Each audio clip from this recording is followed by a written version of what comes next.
Yo, welcome back to the house where we talk news, celebrities, and hot topics. You guys, I am devastated at the situation, at the fact that I have to come on here and report this sad news. Tina Turner, the legend, the icon, one of my favorite artists, one of the greatest artists of all time, have passed today at age 83. There are three legendary women in music that I hold near and dear in my heart. Diana Ross being one, Patti LaBelle number two, Tina Turner number three, in no particular order.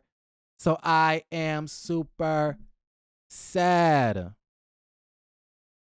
I am sad. I am sad. We really just lost a huge staple in music, a staple on earth, period. Tina Turner was that girl. And I think the two things that really drew me to her is the fact that she's an 80s pop rock star. And everybody knows, who knows me, knows that I love the 80s. I love the 80s, the hair, the fashion, the music, the movies, the television, anything coming out of the 80s, most things I loved. Everything but Ronald Reagan, no. And the fact that she was able to invade that space, that rock space, right? She did rock and roll. The fact that she was able to invade that space as a Black woman is absolutely incredible to me. That is so dope to me, right? We know that she was with Ike. It was the Ike and Tina review or something like that with the Ikeettes, I believe. And they had the big hit, Proud Mary. And we all know the story. It was a very abusive relationship. And y'all know when it comes to the men, the narcissistic men who abuse women, they have this sort of idea that, if you leave me, you'll never be as good. You'll never be as popular. You'll never be as relevant. Nobody's going to pay attention to you like that. And unfortunately, for a while, that's kind of how it was. And when she left Ike, the music wasn't really that popping. She was still doing shows and she was still a television personality, appearing on different television programs and stuff like that. But she wasn't as relevant. She wasn't as popular, right? So the 80s came around. And Tina decided to reinvent herself, right?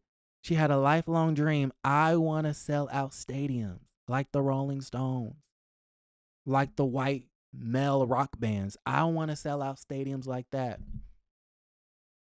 I want to do that. So Sister Girl decided, okay, let me get a new hairdo where we get the iconic big blonde, a different version of it. Let me get a new stylist. Let me do a new genre of music. I don't want to do the old music. I want to do pop and rock.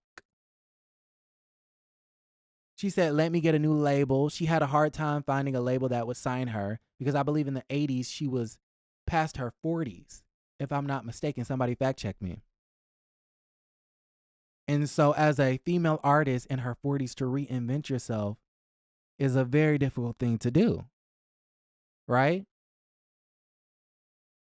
So she, I believe, had a hard time finding a label that would even care enough to sign her, and take on like this journey of her trying to have like this comeback era. But found a label, found a new manager, and the manager said, okay, this is what we're going to do. You want to sell out stadiums? Boom, record this song. Fun fact, Tina Turner did not want to record What's Love Got to Do With It. She ain't like it. Tina did not like that song. She did not want to record that song.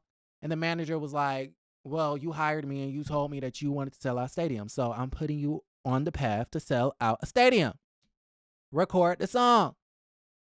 So Tina said, fine, okay, I'll record the damn song. Recorded the song, put it on the Private Dancer album, came out with it. That song and that album catapulted her into mega superstardom. The song became a huge hit. The album was a huge hit. And Tina Turner was able to eventually sell out stadiums with that album, fulfilling a lifelong dream, becoming more popular and more relevant than she ever was with Ike or anybody else. That is amazing. I love that. I love that part of her story. And then a few years later, I believe she wrote a book. Or no, I think she came out with her story. I don't know if it was in the press or if she wrote a book where she really, I think, yeah, she ended up doing an interview. I think this was before she started to do the rock music, I think, where she ended up telling the press that, she had endured this abusive relationship and whatever, whatever. And then that's kind of when she reinvented herself. And then after the Private Dancer album, I believe she decided to really, because people kept asking her about the abuse and about the relationship, right? So, back in the 70s or, whatever that time period was when she had first left Ike, when she would do interviews, they would, want to ask, where's Ike? Where's Ike? Where's Ike? And then in the 80s and 90s, that kind of turned into, so tell us about the abuse. And she was getting sick and tired of everyone, always asking about the abuse in that relationship. So again, she went to the manager, what can I do to get this, to get this to die down? And so they came up with the idea to write the book. So she said, okay, I'm gonna write the book and this is it. Okay, this gonna be, I'm gonna write it out. I'm gonna put in all the details and I'm gonna let the people know what's good. Because if I just give people the full entire story in detail, then they won't be as interested in, about it in future years. So she was so dope to me. She was so dope to me. The fact that she's going is just, it makes me sad. But listen, deadline. Just want to read this to be formal. Tina Turner, known as the Queen of Rock and Roll, her blistering performances and her powerfully gritty vocals died today after a long illness at her home near Zurich, Switzerland. She was 83. With her, the world loses a musical legend and a role model, her UK spokesperson Bernard said in a statement. Turner was diagnosed with intestinal cancer in 2016 and underwent a kidney transplant in 2017. Rest in peace, Tina. Y'all let me know how y'all feel about the situation. Like the video, subscribe to the channel, and don't forget to create a great day.